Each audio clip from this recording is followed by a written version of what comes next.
I'm meteorologist Adam Stiles. You're going to start hearing the buzz about the potential for some snow through the middle part of the week. Well, it'll be tomorrow night, and it is not going to be as cut and dry as us seeing some snow. In fact, the snow is going to be fairly wet, and there's going to be quite a bit of rain that mixes in as well.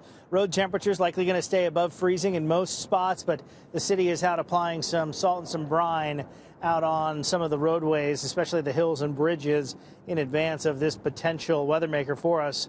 Right now, that system's back in through Montana, North Dakota, South Dakota, and it is slated to move across the lower Great Lakes. In the meantime, lake effect continues to impact areas through parts of Kitchener-Waterloo, back up into Grey Bruce County, and then in toward Cottage Country, where a weather advisory is in place. Winds are out of the west right now, and they're going to shift around as we're going to bring in this next system that is going to be bringing us some of that wet snow, some rain.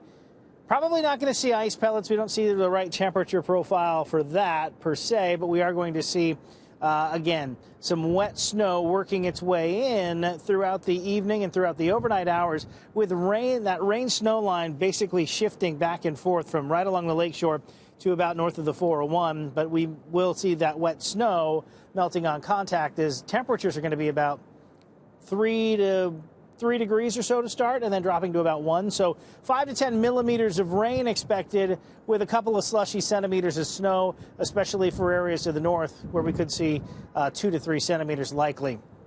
-1 wind chill tomorrow morning at -6. Midday temperatures are at +3, and then into the afternoon, 5 degrees with that mixed precipitation. So take a look at the forecast. Evening mix, morning snow for Thursday, cold on Friday, another potential mixed system on Sunday, and then even colder Monday into Tuesday with daytime highs that will fail to hit the freezing mark.